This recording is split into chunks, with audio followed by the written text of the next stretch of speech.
says Allah in the Quran, وَإِن تَعُدُّوا نِعْمَةَ اللَّهِ لَا تُحْصُوهَا, and also send salutations upon our greatest benefactor, our beloved Nabi Kareem sallallahu alaihi wasallam.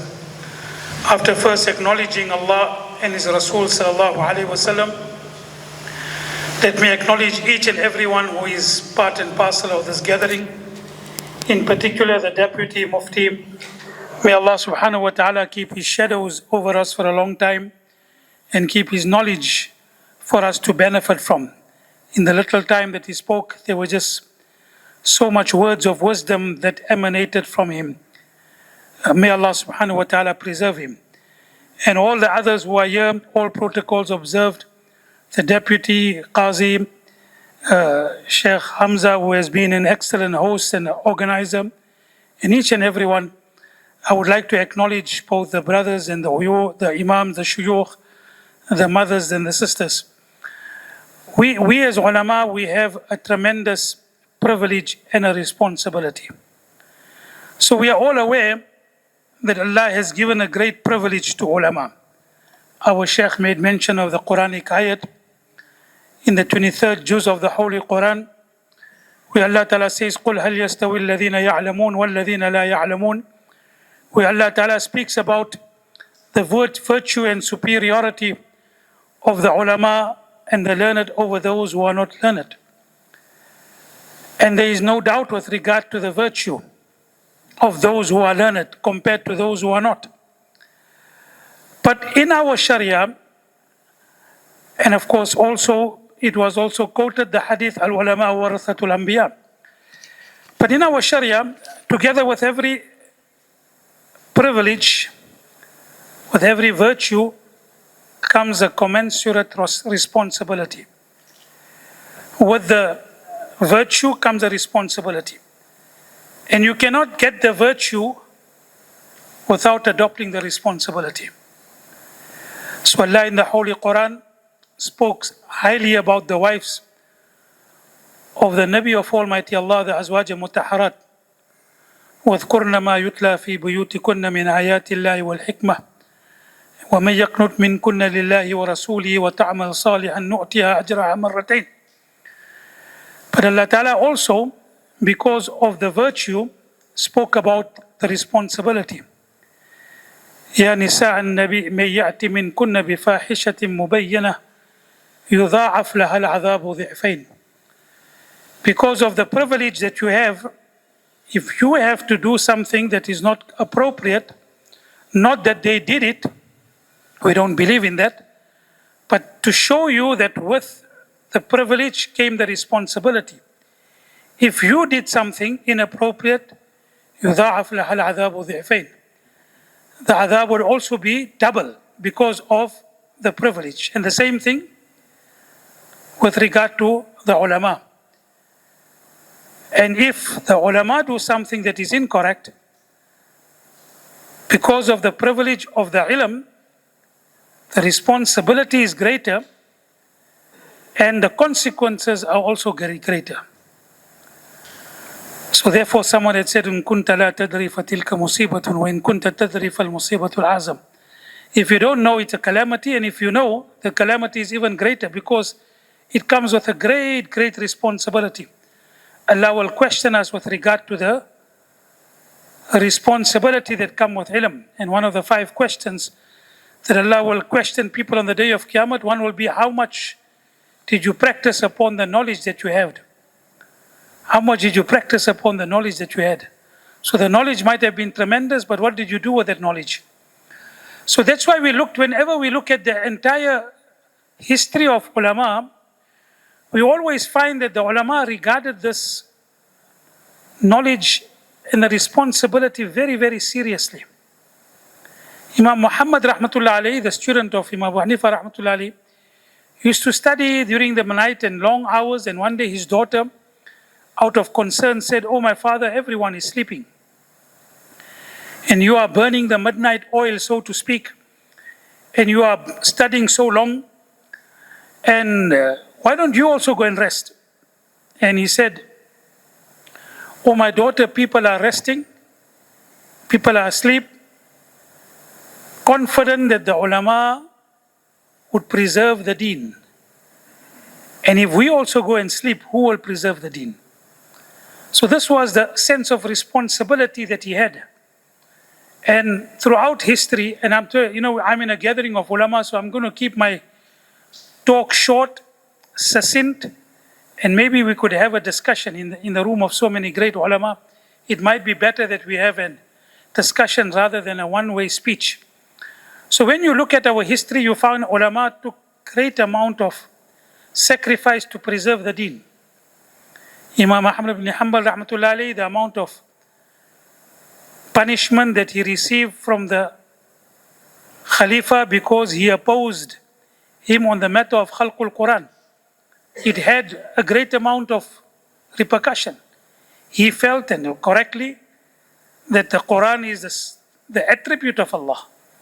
And just as every attribute of Allah cannot be distant from Almighty, it always has, it will always be. The Quran is not makhluk. He took a stance and he was beaten up. One person came to the Khalifa and said, leave Imam Ahmad to me. I will make him change his stance. And he started whipping him to such an extent that the flesh came out of his body. It started flying around in the court. And one person, out of concern, went and whispered in the ears of Imam Ahmad, just say once, the Quran is not, it is makhluk, and I will save you from the punishment of the Khalifa. And Imam Ahmad said, go and tell your Khalifa to say the Quran is the kalam of Allah. It is a sifat of Allah. It is not makhluk. It is not created. It has and will always be.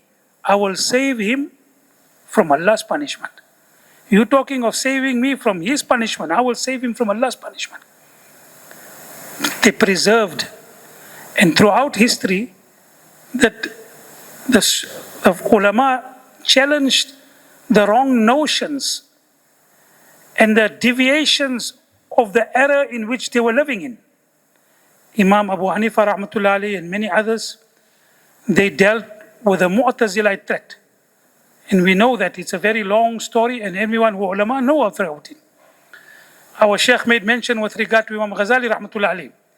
So Imam Ghazali rahmatullah alayhi went into isolation for 11 years, and he came back and he saw the condition of the people, and he wrote Ihya Ulumuddin, the revival of the Islamic spirit. And if he saw that the philosophers had a sway over the people, that people were studying philosophy even more than what they gave importance to Quran and Hadith. And he wrote Tahafat al-Falasafa, the incoherence of the philosophers. And he didn't break the argument of the philosophers from Quran and Hadith. He took the arguments from their books and he broke the arguments. And this has been the way throughout history. And I must add on to what my learned colleague and my learned contemporary spoke about, the aspect of the lack of progress in science that Muslims have for the past 100, 200 years. Otherwise, Muslims were in the forefront. I went to Spain. I went to the museum in Granada. So there was the surgical instrument used by Al-Qaisas to do the first cataract operation in the world.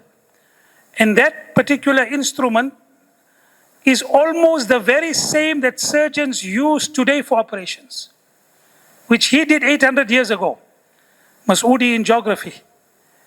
2/3 of the stars have Arabic names, are named after Muslim people. 2/3 of the stars. Otherwise, most of them have numerals. But 2/3 of the known stars, or stars that have names, are named after Muslims, because Muslims were in the forefront of astronomy. And one can go on making mention with regard to it. Ibn Nafis was the first person to study the pulmonary circulation of the blood in the human body. And this is falsely attributed by Western science and medicine to William Harvey, although William Harvey came 300 years back. I spoke about it in one conference and I said, Ibn Nafis was the first person. So after that, a doctor came to me and said, Moulana, Jazakallah for bringing it to our attention. In a medical journal, it was made mention that William Harvey was the first person to introduce the circulation of the blood in the body. And I corrected the journal. In the next journal, they printed a correction that it was not William Harvey but Ibn Nafis who was the first person to study. Now, we can go on making mention of that, and I don't want to go into it. My point was, the Sheikh made mention and the contemporary spoke about Moulana Wahiduddin Khan and what was his analysis.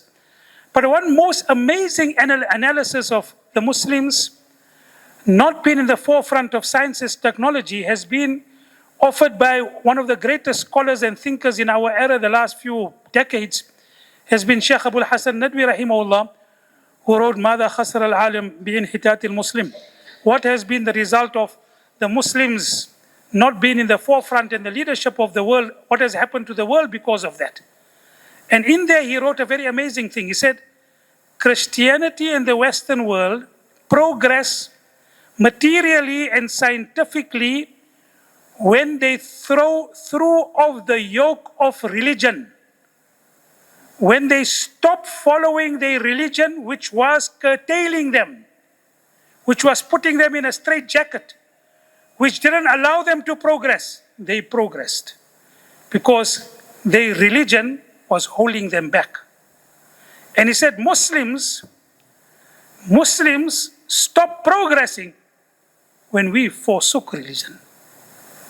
They progressed because they left religion.